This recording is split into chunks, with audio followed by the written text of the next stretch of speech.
Welcome all to our Historic Alexandria lecture tonight. So welcome to local genealogist, family historian, and retired earth scientist, Steve Hammond. Woohoo! Woohoo! I first officially met Steve back in 2017 during our Time and Place exhibit with the city's Office of the Arts. It was an amazing experience bringing art into our space that really made connections to our building and its historic tavern keeper. So Steve is descended from Nancy Syphax, who was enslaved by John Gadsby while he lived as what we know now as the Decatur House in Washington, D.C. And the history of D.C. and Alexandria has always been intimately intertwined for centuries. And as our conversations with Steve deepened, we were able to collaborate on additional pieces of his Syphax puzzle. So tonight, Steve will share his family legacy and how it connects to our community. His research is a compelling story of challenge and discovery. And working to find the African-American roots of his prominent local family, he's forged working relationships with Historic Alexandria, but also with Mount Vernon, Carlyle House, Arlington House, and the White House Historical Association. So with that, I am so thrilled to have Steve with us tonight, and I will turn things over to him. Thank you, Liz. It's a pleasure to be here. Before we start, I gotta, tip my glass again. Thanks everyone for being here. I'm excited about giving this talk tonight. We have a lot to cover, so I hope you guys are buckled up.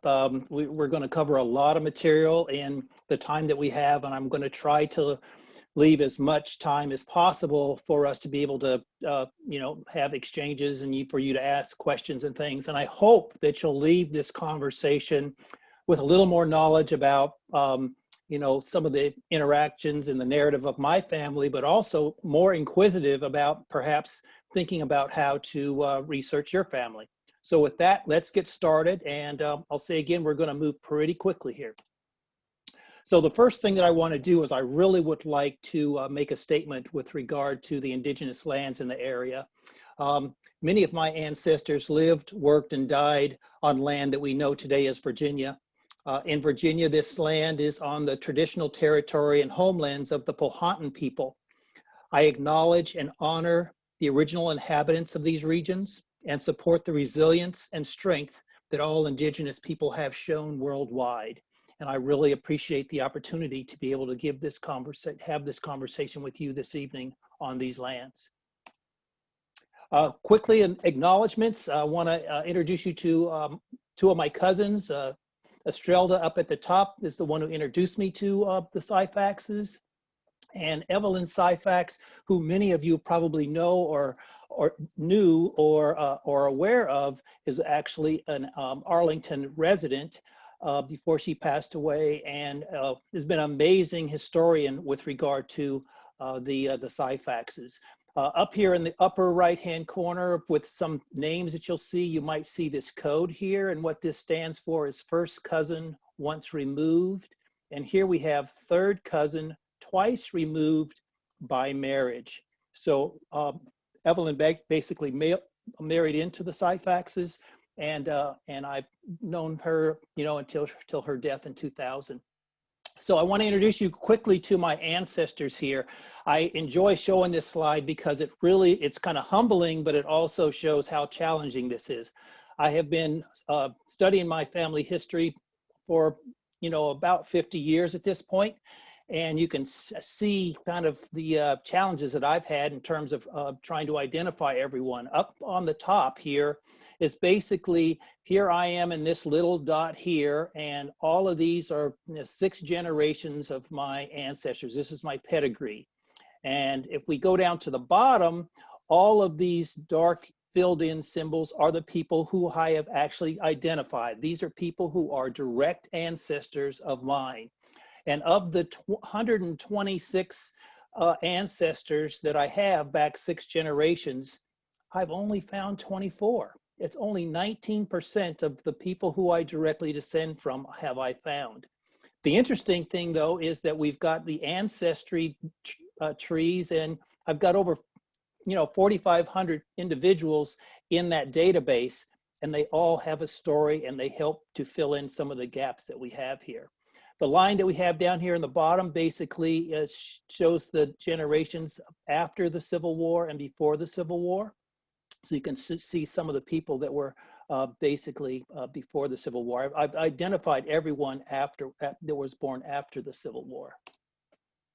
So where do we start with all of this as we get into this conversation? And you basically start with what we know. And so some of the things I'm going to share with you are, what our personal truths are, which is kind of folklore coupled with facts. And there's probably some fiction in there in terms of how people tell stories. But the important thing is to start with what we know and work towards the things that we want to learn. And then beyond that, start to try to gather information, not knowing really exactly where we're going to get to, but trying to find out things that we don't know that we didn't know. So I want to introduce you to my Syphaxes. This is a family tree. I want to thank my cousins, Royce Jefferson and Donna Kunkel. We've been working on this version of the Syphax family tree. This is 2.0. The first one was put together in 2009. This has just recently come out in the last couple of months. And I am in the red star over on the left-hand side in that gold area over there. You can see that the person that kind of heads this part of the tree is Nancy. This is Nancy Syphax. Over here we have Charles. We have his sisters, their sisters over here. And up here we have a patriarch of the Syphaxes that we'll talk about tonight, William Syphax. And I'm primarily going to speak about this blue section in terms of what we know about William, and then some about Charles and his wife, Maria Syphax. If there are questions about Nancy and my relationship to her afterwards, I'd be happy to answer those questions, but we're going to focus most of our energy tonight over here. So here's a condensed picture of the family tree.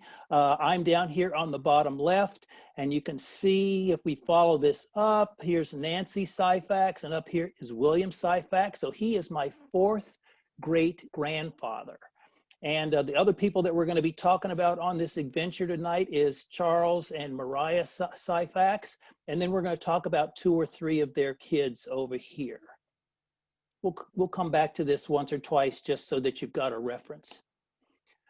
I created this slide to basically, this is what I'm calling my Syphax Scenic Byway. And it kind of gives you a sense for how the Syphaxes are integrated into some of the historic sites along the Potomac River.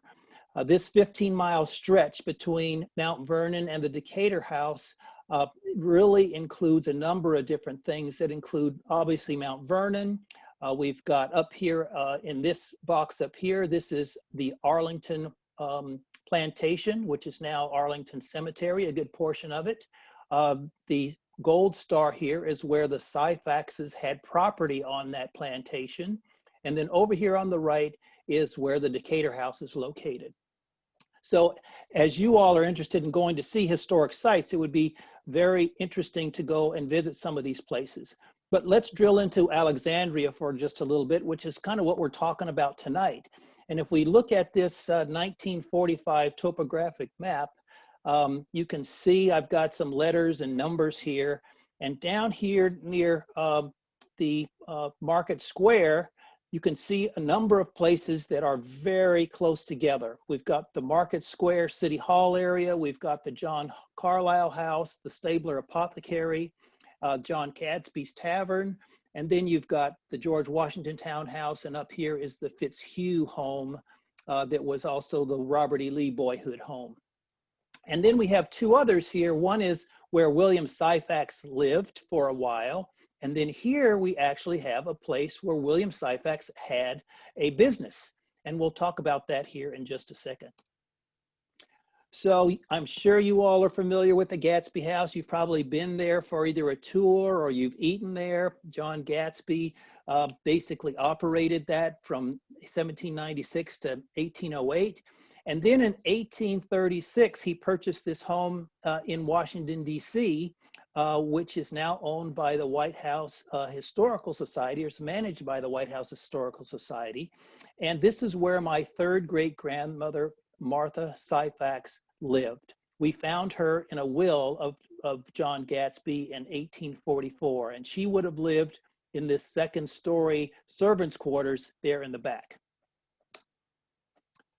The other site there that we talked about just a minute ago was John Carlyle House. And the very interesting thing about this is not only does it have history there in Alexandria, but William Syphax actually lived on that property. If you've seen the diorama that is, there in the basement of the visitor center of the Carlyle House, you've probably seen this diorama.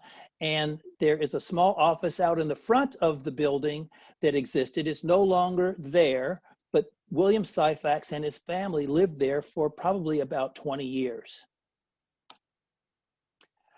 And then there's the Stabler Apothecary Shop, another historic spot. It's a visitor space. It's a really neat place to take a tour in. If you haven't taken a tour there, the next time you come to Alexandria, you should really try to pop in and take a look at what's there. And if there's a tour available, you should try to take it. But the Stablers play a really prominent role in the narrative of the Syphaxes, in that they helped to manumit them, and then they also supported them over the course of a number of years. And we'll talk about that here in just a few minutes as well. So with regard to William Syphax, there is a ton of family folklore about this gentleman. We believe he was born in about 1773. I have basically calculated that back based on other documents that we found. But folklore says that he came from Canada, that it's likely that he changed his name from Anderson to Syphax, but we don't have hard evidence of that. Folklore also says that he lived at Mount Vernon for a period of time, and that he was an itinerant preacher in Alexandria, and perhaps fathered at least one child that was with an enslaved woman from Mount Vernon. So it's interesting as we kind of take this folklore of what we know, our personal truths, and begin to overlay that on the facts and other information that we can find. We're using documents like the census and manumission deeds, newspaper articles, books and articles and publications, and also DNA analysis, which you'll see a little bit more as we go along here. So the first artifacts that I want to show you are these. On the right-hand side, you can see this newspaper article with William Syphax's name prominently shown here. And this is from 1813. And William Syphax was announcing that he was beginning to open a business there on Fairfax Street and King Street, which is about where the Herbert Bank is today. We don't know, I assume that building wasn't there at the time, but he apparently had a shop in which he was blacking shoes and blacking boots and fixing shoes. And so this is one of the earliest documents where we actually see William Syphax's name on a document. On the left-hand side, we see a document that's, I think, pretty interesting. We see Negro Syphax here on this ledger. And up here at the top, we have John Carlyle. This is a ledger that was a part of the bookkeeping of the Hoe and Store merchants. And this is from 1773. Now, as I said before, William Syphax, we thought, was born around 1773. So this kind of suggests that this Syphax here and this Syphax are not the same person. But the question would be, are there connections between John Carlyle and this Syphax and perhaps William Syphax? This is one of those question marks that we have that we're trying to pick apart. So one of the things that we could do is look at Mount Vernon. Remember, I mentioned that part of the folklore is that William Syphax spent time at Mount Vernon, and we have no hard documentation that shows that. But we can go to the Mount Vernon database of the enslaved community and look, we can actually find that there was a Syphax there. But once again, the date here is 1773. So it's about the time that William Syphax was born. And this shows a slave sale, which was from George Washington to one of his cousins, Lund Washington. And so we're not sure how this Syphax figures into the William Syphax narrative, but we continue to try to piece this together. This document is the manumission deed for William Syphax. He was able to purchase his freedom in the year 1817. This document is actually found in the courthouse there in Alexandria. And you can see here up underlined is the name of William Syphax. There are two gentlemen that actually were signing the deed. And then we have over here in this box here, one of the witnesses. And if you look closely, blown up, it's Edward Stabler. This is the Edward Stabler, the apothecary shop owner I was showing you just a moment ago. It's one of the first places we actually see a Stabler involved with helping to manumit a Syphax. The next documents that I wanted to show you reflect on the fact that William Syphax probably could read and write. This 1827 list of letters that was published in the newspaper basically shows letters that were waiting for people to pick up. And under the S's, here we have William Syphax. So in 1827, he would have been, probably about 40 or 50 years old. William Syphax is thought to have been able to read and write. Over here on the right-hand side, we actually have another newspaper article, which is an ad for houses and lots. And you can see here, if you look close, it actually specifies William Syphax. One of the very interesting things for me, this is actually an 1847 ad from the Alexandria Gazette. And the interesting thing here to me is that while this house and lot was being sold, they used William Syphax as the reference point. So you might suggest, hey, you know where William lives? Over there by the bank. And so William Syphax was actually a person that people probably had some familiarity with, which is really pretty amazing. So this artifact is an 1859 death notice, and it's for Lydia Syphax. This is William's wife. We can show here that it says the wife of late William Syphax, that she was 99 years of age, which would have made her birth around 1760. The 1850 census basically shows that she was 78, so there is a discrepancy here in terms of what her birth year would have been. And so that's something that we continue to try to nail down to get a little more accurate. But it says in this document that she belonged to Mount Vernon, which is really very interesting. Is it possible that this could relate back to the fact that William Syphax spent time at Mount Vernon? We're not sure what the answer to that is. But it does say that she had resided in Alexandria for 60 years prior to her death, and that she died in 1799, which is about the same time that George Washington died. And we know that he willed his slaves to his wife Martha, and that she freed them, the Washington slaves, in 1801. So we're still trying to piece this together. And one of the things that we did was we went back to the database there at Mount Vernon to see what they had for Lydias. And there are actually 6 Lydias in the database there. Now, the unfortunate thing is that there's no clear clues here that connect the Lydia in that obituary to one of the 6 Lydias here. And so we continue to try to piece these pieces together, but you can see that based on folklore and some of the information that we can find, that there is basically a connection here that ties the Syphaxes to Mount Vernon. Another way that we're trying to create a narrative for William Syphax is to, again, look at newspaper articles, but again, we have to try to separate the fact from the fiction, from the folklore. And these 2 documents are really pretty amazing to me.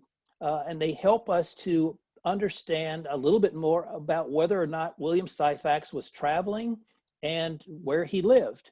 Over on the right-hand side here, you can see it talks about William Syphax, that he was busy soliciting contributions to free his wife and children, that he actually went into Canada and he went up and down the East Coast. So he was in fact traveling. Is this where the folklore has come from? We're not sure. It says that he was begging money, but it also says here that he was considered an artful, cunning man, and he had purchased nearly all of his family and not as of yet lawfully freed any of them. So a lot to try to unpack here in terms of what William Syphax was doing and how he was going about his business as a free man. Over here on this side, it basically says William Syphax resided in a frame dwelling in Fairfax Street, near the adjoining Bank of Alexandria. Well, look at that. And it says here, the house occupied by Syphax had at one time been the office of William Herbert, which was right there in front of the Carlyle House. So we begin to look at other documents, and one of the first places we find William Syphax in the census is the 1820 census. And the 1820 census basically only lists the heads of household and free heads of household. The way this document is set up, it has the names here on the left, and then across the top, you actually document the number of free white males, free white females, the free or the slaves, and then free colored people. And if you look closely, if we look at this blown up box here, we can see the name William Syphax. And over here to the right, where you see the tick marks, it basically shows here that the kind of business that he was in, he was doing some merchant work. And then over here, it shows the number of other people in the household. The thing that I want to bring to your attention on this, most importantly to me, is something that I just recently tumbled on. And if you look at this name, the second name next to William Syphax, it's Sarah Herbert. Now, if we were just talking about William Herbert, and it turns out that Sarah Herbert is John Carlyle's daughter, the husband of William Herbert. So we know that they live right next to each other, and it's likely that the census taker basically stopped at William Syphax's house first and then went to Sarah Herbert's home. This particular document is the manumission deed that William Syphax basically filed to free his wife and 3 of his daughters. He actually had 6 daughters after Nancy and Charles were born. 5 of those daughters were born enslaved, and 1 of them was born free. So he was working to free his wife as well as the 5 daughters that were enslaved, and he was also working to free Charles and Nancy. But this particular manumission is the first of 2 that he filed. This was in 1827, and he basically freed his wife Lydia and his daughters Frances, Sally, and Judy. And if you look down here to the lower right, you can see that there was a document that was basically published in the Northeast. This is another one that basically shows truth compared with or tied into some things that are not necessarily true. And what I want to point out here is that he talks about how much he paid for his own freedom.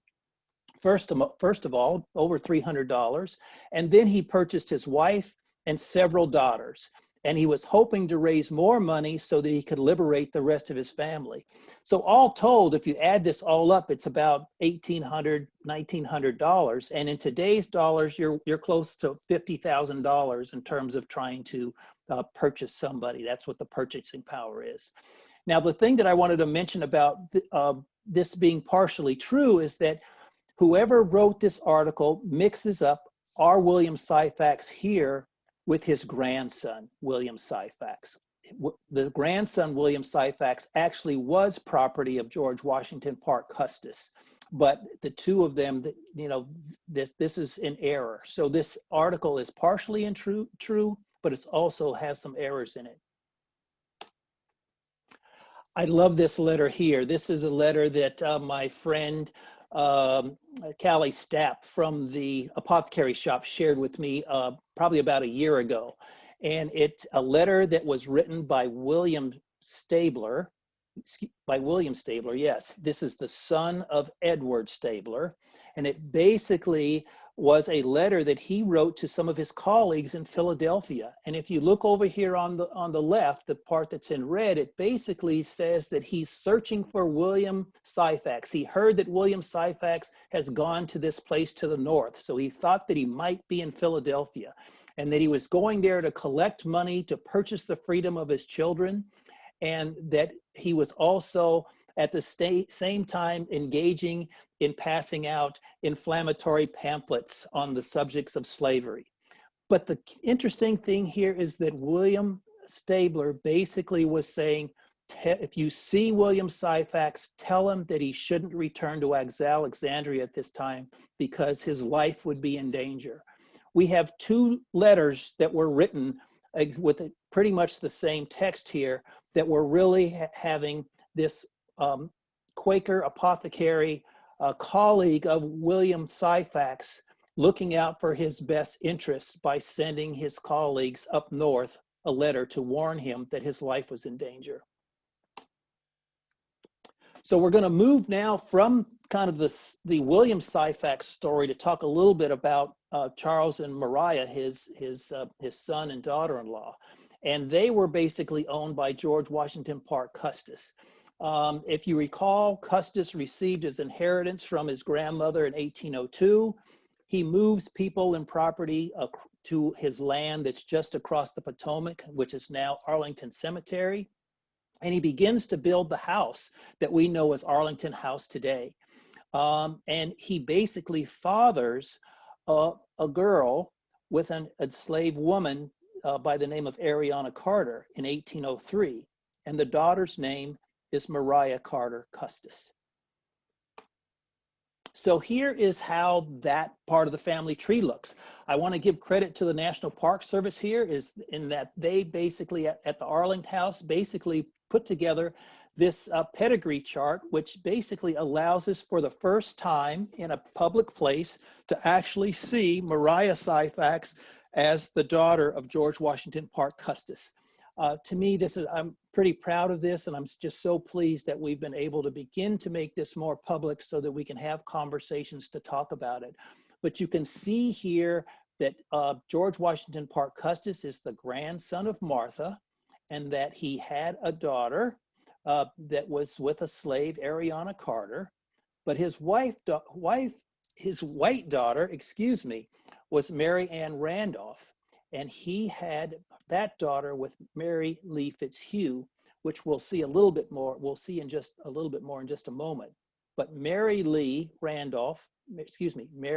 Anna Randolph Custis married Robert E. Lee, which you all may know. The interesting thing here is to think about the trajectories of these two different families.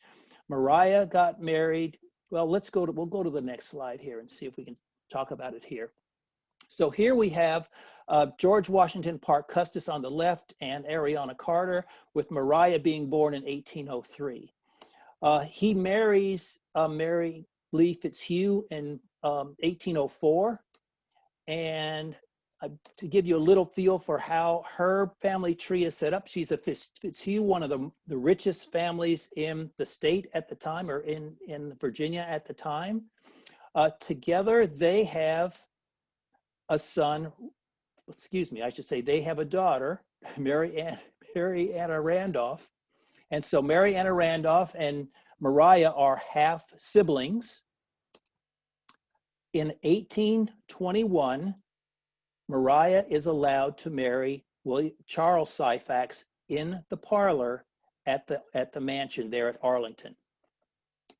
10 years later, in exactly the same place in the parlor, Maria's half-sister, Mary, marries Robert E. Lee. So now Charles and Robert E. Lee are brothers-in-law. The interesting thing here, though, is that we're trying to learn more about Ariana Carter.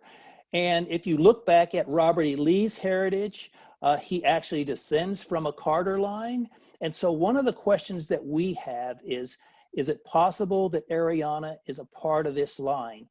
We believe that she would have been born probably before 1790, but in 1790 she would have been 14 years old. So that kind of gives you some sense for, you know, the conditions that existed and the situation that may have existed there for Ariana. We don't know if perhaps her mother or grandmother might have been owned by the Carters, but all of this is speculation at this point, and we're working to try to learn more about this, and we're trying to do that through DNA. So one of the things that we're trying to do here really quickly is we can learn a lot about where Mariah Carter Custis, basically her maternal lineage, is from. We actually have a living descendant of Mariah Syphax, who has actually taken a mitochondrial DNA test. And from that test, we can determine that she belongs to a group of women that would have descended and come from, their ancestors would have come from Africa. So this tells us that somewhere along the area, Mariah Carter Custis, Ariana Carter line, one of her ancestors, female ancestors, was basically enslaved and brought to the colonies. So this begins to confirm the fact that she was in fact, you know, from an African-American lineage, even though her facial features and her color were quite pale. So the next question that we have is, you know, what do we know about the manumission of Mariah Syphax? So we'll spend a couple of slides here talking about that. George Washington Parke Custis basically allowed, you know, her daughter and Charles Syphax to be married in the mansion. But interestingly enough, after they had their first two children, George Washington Parke Custis sold Mariah. And look who she sells her to. He sells Mariah and her two children to Edward Stabler, the apothecary shop owner. It's amazing how there's so many interconnections here. Stabler turns around and manumits Mariah. And the question that I have here is the fact that William Syphax was so active in trying to free his family. I wonder whether or not, based on the fact that he already had a relationship with Stabler, if he possibly had any role in that transaction. Could he have helped to provide resources to Stabler to help him purchase and then free Mariah and the two children? One of the things that we can do here is we found the manumission document. It's actually a deed. I should be clear here. It's actually a deed that's dated 1845. Now, if you recall, the actual sale of Mariah to Stabler was in 1826.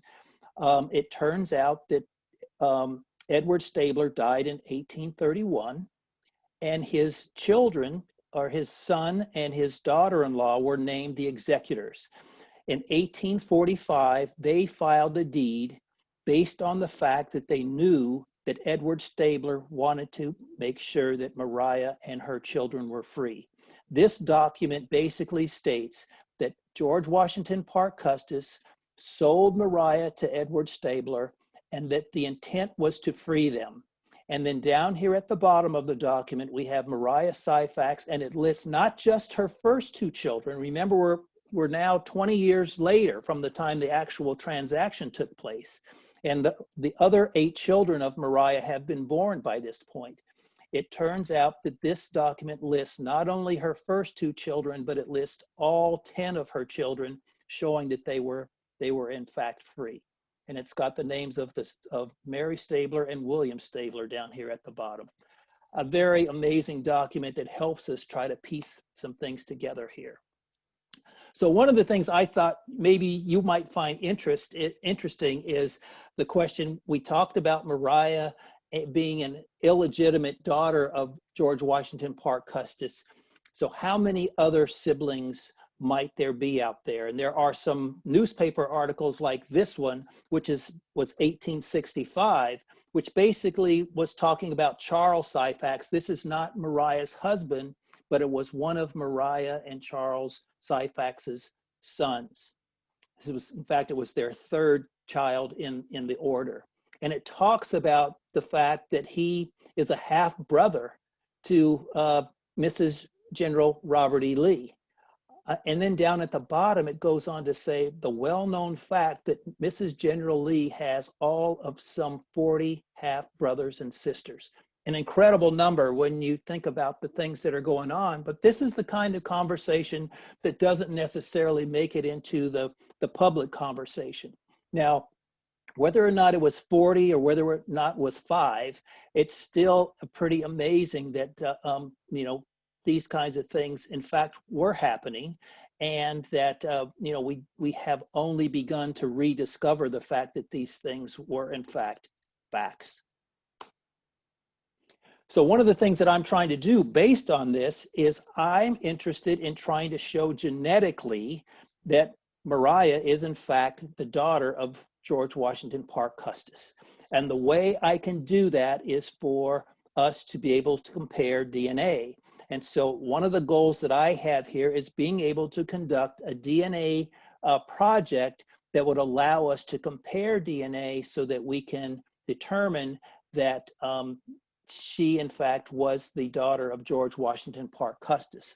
And the way we would do that is with the help of descendants of Custis's white daughter, Mary Anna Randolph Lee.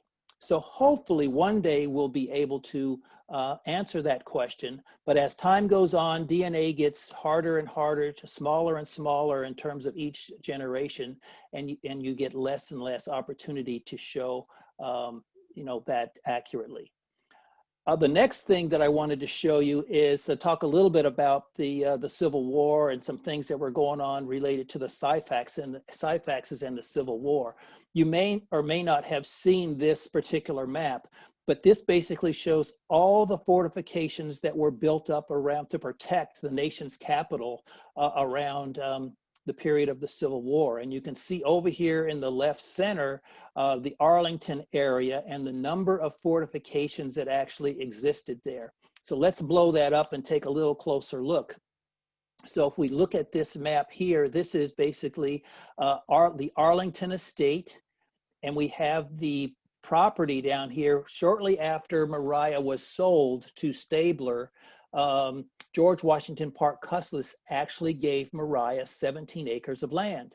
And so she and her family lived down here for the rest of her life. You know, they lived there free, with the exception of Charles Syphax, who actually continued to be enslaved by Custis until he was freed by Robert E. Lee, I should say, his brother-in-law, in 1862. But what I wanted to show you here is the location of the encampments and the forts that existed around Arlington. And you can see they were all around the Syphax property. This encampment down here, Camp Casey in red, is actually an encampment where there were U.S. colored troops. And that, you know, they were not stationed in other places, but there was a large encampment down here where colored troops were actually existed. You can see the dashed line over here. This is the footprint of where the Pentagon exists today. So it kind of gives you a mental picture of how all of these pieces fit together. So in 1862, Congress reverses the law allowing taxes on real estate to be paid. And it says that you have to pay those taxes in person. And you'll recall that once the Civil War started, Robert E. Lee and his wife basically retreated to Virginia, where Lee began to lead the Army of the Confederates of Virginia.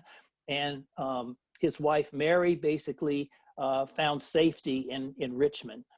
But she couldn't pay her taxes. So ultimately, the government took the property and they purchased the Arlington property for their own. But in addition to that, they also took the Syphax property. So the fact that Mary Lee was unable to take the property, the Arlington estate is seized, along with the 17 acres that belonged to the Syphaxes. So they became squatters on this land in a certain sense of the word. At the same time, in May of '63, this land down here in the rectangle was designated as Freeman's Village. And so there was work that was set up that as contraband free blacks were moving north, they basically set up this area for them to live. They were trying to move free blacks out of the city of Washington, D.C., and this became an encampment or a living space for free blacks. At its peak, it probably had more than 1,000 people that lived there, and there was a lot of transients, but there were also a lot of people that lived there for many decades. By 1864, there were a lot of structures there. The first burials took place in 1864, and the tomb of the unknown Civil War soldier was established in 1866. More than 2,000 unknown dead are buried there just south of the mansion. Let's see here. So one of the things I wanted to show you with these two documents is this. On the left-hand side is a document that Charles Syphax actually submitted so that he would be allowed to have a pass during the Civil War to basically go to Camp Casey, the camp where the U.S. colored troops were stationed, so that he could sell tobacco, pipes, cooked food, and basically, kind of make a living for himself, but also help to support the soldiers that were there. A pretty amazing document. We probably have about, these are all found in the National Archives, and we probably have about 15 or 16 of these for not only Charles, but also for some of his children. On the right-hand side, you'll recall that I said that the government took the Syphax property as a result of lack of paying taxes. Well, their oldest son, Charles and Mariah's oldest son, William Syphax, who after he was an adult went to work for the Interior Department, basically submitted a request and started to work with Congress and several congressmen to have the property returned. And in 1866, a bill was signed that basically returned the property that Mariah was given by Syphax to her with a showing that she owned it in perpetuity. So here's the son that actually was able to pull that off. This is William Syphax. He was the second child, first son of Charles and Mariah Syphax. He was, not only did he help to get this property back, but he also was named by the Secretary of the Interior as the first board chairman for the Board of Trustees of Colored Schools in DC and Georgetown in 1868. He went on to establish and build several schools there, several of the first schools for blacks, and he worked towards trying to desegregate schools so that children were basically taught together. And it was an uphill battle, as you might know, but he continued to work on that throughout his entire life. A school was named after him after he passed away, the Syphax Elementary School. It has now been decommissioned. And the interesting thing here is that the city of DC is actually in the process of renaming Woodrow Wilson High School. And the Syphax family has basically submitted William Syphax's name as a replacement for Woodrow Wilson. And so the voting is now open. So I'm going to sit here and say that we could really use your help. If you think this is a worthwhile opportunity, you have an opportunity to basically go on their website and make a statement and vote for William Syphax as the name for the Woodrow Wilson High School in DC. The last thing that I'll say about William here is that he was buried in the Columbian Harmony Cemetery. And if that doesn't ring a bell, Columbian Harmony Cemetery has been in the paper in recent months, in the last few years, as a cemetery that basically northeast of DC, closed in 1959. Remember, William Stabler died in 1891, so he was buried there. But in 1859, the cemetery was purchased and all the bodies were moved to what is now National Harmony Park Cemetery. And the headstones for all of the 37,000 people were basically discarded. And they've begun to show up as riprap in the Potomac River. And so we are hopeful that perhaps we can learn more about the fate of the monument for William Syphax, but we're working with the Harmony Cemetery project to learn more about that. I also want to introduce you to John Syphax. This is one of William's brothers, younger brother. He served his community in a lot of different ways. He was one of very few people. I don't even know if this record has been broken or not, but he basically was elected to 4 different positions.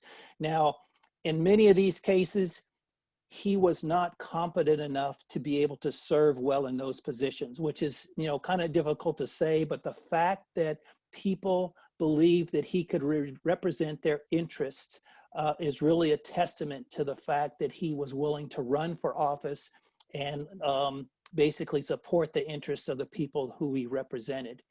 He also served on a committee to support Freedmen's Village. He basically, a committee of 5 people in 1885, went to the Secretary of War. You'll recall that the Freedmen's Village is adjacent to the Syphax property. And the living conditions with those 1,000 people in that village was pretty miserable. And one of the things that John Syphax did is he helped to improve the conditions there until the Freedmen's Village was actually closed in the 1890. The interesting thing here, one of those tidbits, is he actually married his niece, Agnes Syphax. And so we have double cousins associated with some of our cousins of the Syphaxes.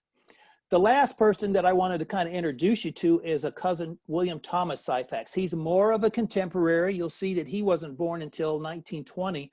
But I think with the fact that we're talking about Alexandria and kind of where the Arlington Alexandria pieces overlap, it's important not to leave William Thomas Syphax out.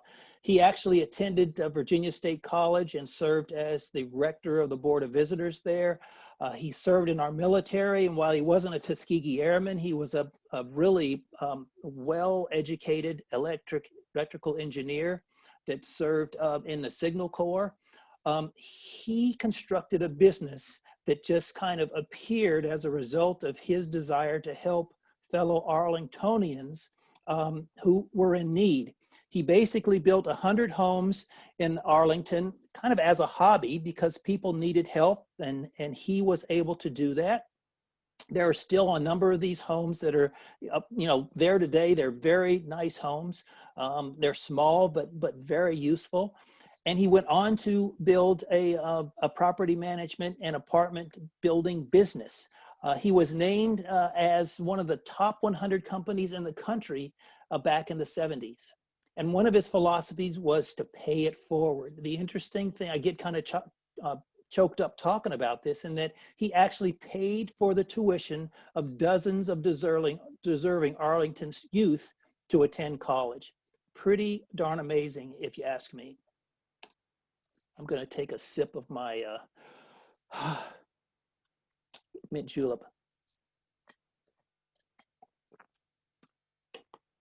Okay, so I wanted to put this in here to simply give you context of where we were, who we were talking about. Here is William Syphax, son of Charles and Maria.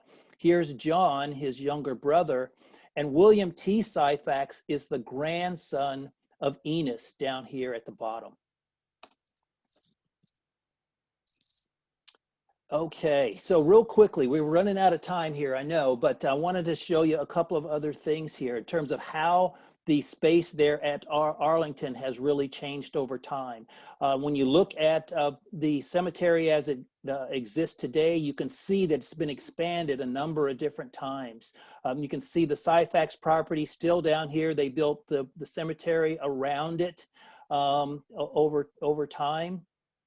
And ultimately, here's an aerial photo of that particular property. Here's the Syphax property here. And one of the things I've been working on is to understand how this property has changed hands, the land use. And so I've got several old maps, and I've started to try to understand how the property's changed hands. And you can see with these triangles, what these numbers tie to is who was willed which portions of property in this triangle. This is willed by Maria to her children. And so you can see 1886, 1900, 1925, and 2020.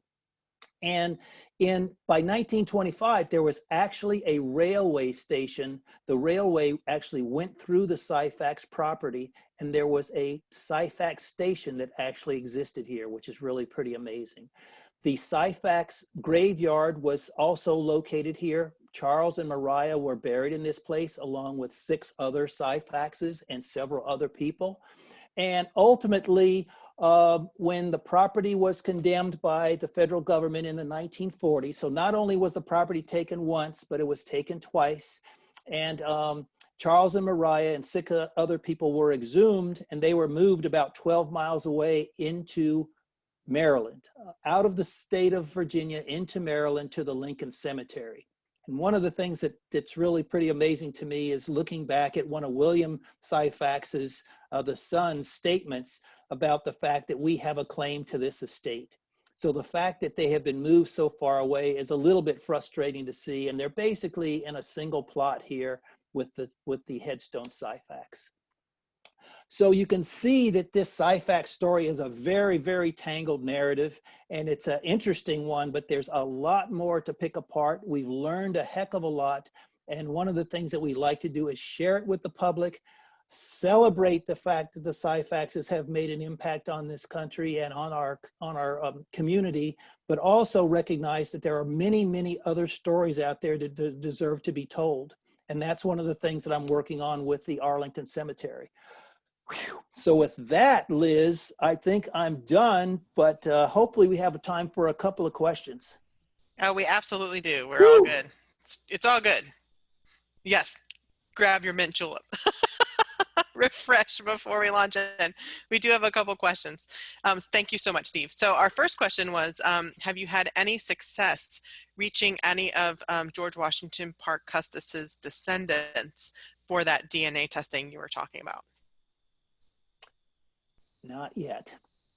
One of the goals that I have, I was actually named or elected to the Arlington House Foundation board here a few months ago, and I'm hoping that through my affiliation with the Park Service and the Arlington House that I'll have an opportunity to meet Lee descendants that would allow us to be able to work together to perhaps answer some of these questions. This really is not about the Lee persona. It's about trying to tie Mrs. Lee, Mary Ann Randolph Custis, and Mariah together.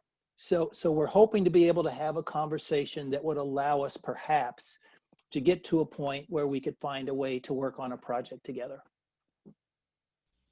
All right, more. I see a lecture coming in the future, hopefully, knock on wood. So I know you talked a little bit about the Syphax property. Do you have any other illustrations that you might have, or what you have in your presentation is what you have for the Syphax property next to Arlington Cemetery? I actually have a couple of other aerial. First of all, let me say, I think the aerial photos that I showed are pretty amazing. I think they're around the 1930s, so it's cool that we actually have photos that show the homes on it before it's actually converted to, Fort Myer, Henderson Hall. We have another picture from looking north to south, and I basically taken a few pictures on my own, as well as historical photos on the ground in the cemetery that basically looks towards the Syphax property. So there are a few others out there, but we continue to try to discover what we can. Excellent. And just a reminder to those in the chat, there is the link, so y'all can vote for William Syphax to be the new name for Woodrow Wilson High School. Oh, so thank you, Liz. You all hop in the chat and go work Help on that out. right now. That's Help right. I mean, when you consider what he did for education in Washington, D.C., many of the other high schools wouldn't be there or look the way they do today without him. And so the fact that he was given a school, a school named after him was, I think, a fantastic thing to do, but that school has been decommissioned. And so I think to have a headliner high school with his name on it would be a real testament to what he's done for the city of DC. I agree. So we've got like a good almost 40 people on our call right now, so they're going to get swamped. Yay, let's go. The next question is about if you can speak about the reenactment of Mariah's wedding and the Yeah. significance of enlightening the broader community about her relationship with Martha Washington. Absolutely. Well, I'm proud to have been a part of that. In 2016, we actually worked on with Matt Penrod. They're one of the interpretive rangers who's now retired to pull that together. And it really provided an opportunity to bring the community together, I think, and to highlight the fact that this couple was able to marry in the mansion. The fact that Custis allowed his enslaved daughter and the Charles Syphax, who was actually the head of the dining room there at Arlington, to marry in the house is really pretty amazing. But we were able to, get the media there. There were a number of dignitaries that showed up. And so I think it's really important to try to tell the story. And I think what that leads to, Liz, if I may, is that, the title or the name of that property is Arlington House, the Robert E. Lee Memorial. That's the formal name of that property. It's been changed a couple of times over the life of its existence, but it includes the name of Robert E. Lee in the title. And one of the things that I'm working on, not with the foundation, I want to be clear that I'm not doing this on their behalf, but this is Steve as a private citizen, is that I'm trying to change the name of the Arlington House, the Robert E. Lee Memorial, to simply Arlington House. I think that to have the Lee name there is not inclusive of all the history that exists. It's not derogatory towards Lee, but it's really to be more inclusive of the lives that helped to build that house, which was the slave labor that did it, and those that really helped to maintain the property and to make it what it was, ultimately until it was sold. Excellent. We got a ton of questions, so hold on. Cool. Well, I would say, as you're doing that, I would say if people feel strongly about that name change, I would ask you to add your voice to this as we move forward. I could use your help. So the next question is, do you know where the houses are in Arlington that William Syphax built when he was doing his building? That julep got me. It's all the mint.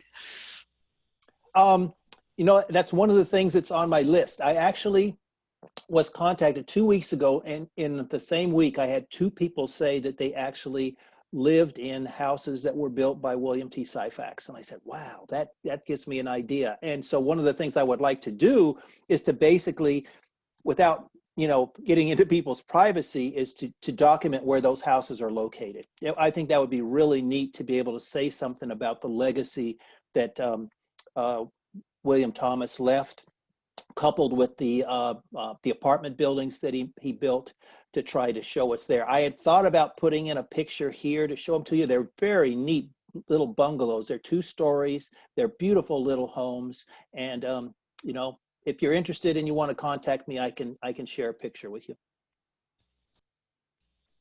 Oh, excellent. I think we need to clone you, Steve, so you can do all the research.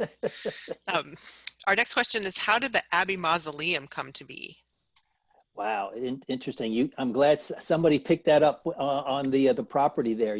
That triangle shows there was numbers 1 and 2. That property was actually given to William Syphax, the first son. And once he died, his children took the property and they basically sold it. They were ready to get rid of it. And so the Abbey Mausoleum, I can't remember the person's name who actually bought the property, but they are the ones that actually constructed the Abbey Mausoleum there. And it existed there for many, many years until it fell into disrepair, and it was ultimately demolished as Fort Myer was continuing to grow. That's an interesting story, and there are a number of things written. The Arlington Historical Society has written a number of articles about that are worthwhile taking a look at, and I would suggest you take a look there. Excellent. So we have somebody doing a research project at Gum Springs and was wondering if there's any connection between the Syphax family and the community, because they've heard of the name Syphax come up, but didn't know much about them, and kind of how the name came to be, if you have any nuggets for that. How the name Syphax came to be? Is that what you're saying? Yes, if there's any connection between the Syphax family and the Gum Springs community. I don't think there's any hard connection that we have identified at this point between the Syphaxes and Gum Springs. You know, we're still trying. I'm still trying to figure out how George Washington Parke Custis came to own Charles. You know, there's the folklore that says that he was at Mount Vernon, but I can't find documents that show that. We know that William Syphax was in Alexandria. If Charles was born around 1871, it's likely that George Washington Parke Custis may have acquired him or been given to him, perhaps even as a boy, to help serve George Washington Parke Custis as he was transitioning to the Arlington property. But with regard to when you think about the Syphax family and the other descendant families of Mount Vernon, I can't see a hard connection. But I will tell you this, is that just recently, we've actually begin to put together a descendants advisory group for Mount Vernon. So it's just in its beginning stages. We've just begun to reach out to descendants. And so if there are people here that are descendants that have an interest, get in touch with me, because we're asking about the interest in doing that. And once we do that, we hope that we can be a part of the conversations that are taking place at Mount Vernon that will help to decide how to make that a better experience for everyone and be more inclusive of the descendant families that lived and worked there. That's excellent to hear. That's amazing. Yeah, I'm excited about that. We've had a request to show the Syphax family tree again. We had, I knew about Evelyn Syphax and wanted to see where she appears in the family tree again. So we had that request. So the big tree. We had that request in our chat. You guys are going to need a magnifying glass to be able to do that. I just want you to know. Okay, here we go. I do love how you've been using all the topographical maps as our earth scientists. Hey, so I do you know me, earth scientist. I'm all about the maps. Absolutely, absolutely. Okay, so we're talking about Evelyn, right? So Evelyn is married a descendant of Ennis. So Ennis was the 9th child, 8th son of Charles and Maria. So here's Charles and Maria, and we're going from the oldest to the youngest. So this is Eleanor Bertha. Here's William. We've got Charles, Cornelius, Colbert, Schulter, John, Austin, Ennis, and another Maria here. And so if we go down 2 generations over here on the right, we have, I think it's right here, is where Evelyn shows up. So this is where Evelyn Syphax is on the tree. So she is 1 generation above me. And actually she shows up as 2 generations because Ennis was so young. If you think about the dates and the ages and things, it kind of throws things off. But this is where Evelyn Syphax is located. There you go. Unmute button. Awesome. So in the chaos of everyone has the same name, I know different names were thrown, different relations and all that stuff. Yeah. So I know there's been a couple nuggets about who's who and how it all connects together. So that's Charles why I try to show that compressed family tree, to help some people to kind of stay a little bit connected. Yeah. So it's that I feel we have a whole we need one of those crazy line maps for that. Absolutely. But so Mary Stabler was Edward Stabler's wife. If Callie's giving. Mary Stabler was Edward's wife. Mary Stabler was William Stabler's wife. She was Edward Stabler's daughter-in-law. So everyone had the same name. So I think we have multiple Marys and multiple Stablers. So yep. I feel we'll have a whole social media post about all the different names and the last names and how they all connect together. Let me go back. Maybe this one will help. I put this together several years ago just because I was just like you. I'm trying to keep track of who everybody is. I think we need like color coding and Yeah. like a Well, special. hey, we're starting to color code here. You can see that the person that I'm missing here probably is the Carlyles. You know, there could be a Carlyle connection here, but you can see over here under the Stablers, here's Edward Stabler, who was about the same age as George Washington, and it was Edward Stabler Jr. who owned the apothecary shop. And then his children, William Stabler and wife Mary, were the ones who actually, this is the Stabler who wrote the letter to Philadelphia and to Boston, and this is the couple that actually wrote the deed that documented the fact that their father purchased Mariah and the two kids. Oh, wait, here we go. Callie's popping in. So Mary Stabler, because they all had the same name. Mary Stabler is Edward's wife. William Stabler and his stepmother served as Edward's executors. So I feel there's a whole like super nerdy article that's going to come out about all of the connections between Stablers and their different names and how they all connect. Yep. So stay tuned for there you go, Callie. Clarification on all of those things. Let's get on it, Callie. So someone asked about Stabler acting as someone who was known as someone to work in manumissions, and that's actually a subject area.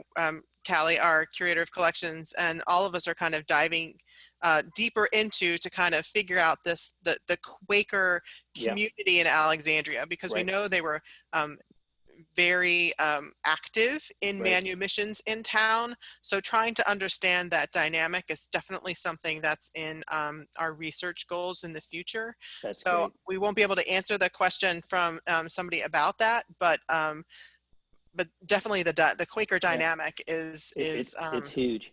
You know, the thing that I'll add here, I didn't mention it while I was speaking, but the manumission that shows the freedom of William Syphax, with Edward Stabler being a witness, the two people who actually signed the document were also Quakers.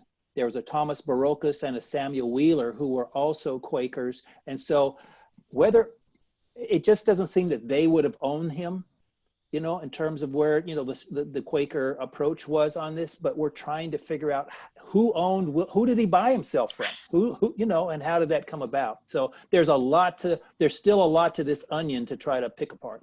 Absolutely. I completely agree. There's one I'm loving this. I just want you to know this is a great, thank you for this evening. This is wonderful. Oh, my pleasure. So everyone's super jazzed. Multiple National Register listing ideas. So someone's totally taken that. There's a Douglas Syphax buried in section 27. So they wanted to find out the connection of Douglas to your family tree. Right. So let's go back to the tree for a second here. And so Douglas is not a descendant. Some people, I think there's something on the internet that basically says that Douglas was a descendant of Charles and Mariah, but that's not true. Douglas was actually the son of Eliza, so one of the other daughters. And here is where, so here's Eliza's Syphax, and you can see right here, it's hard to see, but this is actually the headstone from section 27 in Arlington. And so he actually served, he was one of those troops that was probably at Camp Casey. He was in a undefined company, part of the United States Colored Troops. And he is in fact buried there at Arlington, but he is not part of the, there's a whole line, there's a whole nother story here that is very, very, very interesting that I'm still trying to figure out how best to tell it. It's not an elevator speech. Ooh, hey. All right. So when you're done, let us know, and we could be the first to share that story for you, Steve. There you go. There you go. Well, it looks like we have finished out our questions. So I want to again say thank you again, Steve, so much for joining us this evening and for the awesome conversations and questions that were brought up. A few upcoming items as we move into the colder months, and make sure everyone here is signed up for our This Week notification so you know what's coming up with Historic Alexandria. First, winter is coming. well, really our Winter in Alexandria programming. Tomorrow we launch our online portal that has all of these amazing, fantastic videos and activities about the holidays and the winter season in Alexandria.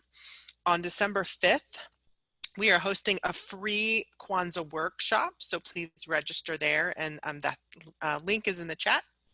And then also we're selling a Winter in Alexandria kit, which is going to be perfect for winter break. 10 different activities for your elementary school aged kid. So totally snag that up on our shop as well. On December 6th, in partnership with Alexandria Association, we will be hosting the virtual lecture, Serendipity or Destiny, Alexander von Humboldt's Visit to Washington in 1804. And then also keep an eye out for some trivia nights that are going to be coming in December as well. So again, thank you so much for joining us this evening. Steve, it's been awesome. Thank you so much. A I just want to pleasure. say thank you to all of those folks in Alexandria and the area that have helped us with the research that we've done. You've been just amazing. We continue to look to your help and your eagle eyes when you see something. And I just want to say thank you from the bottom of my heart for helping us to make the progress that we've made. Always, always, Steve. Well, thank you again, and may the journey continue, and have a great evening, everyone, friends. Good night.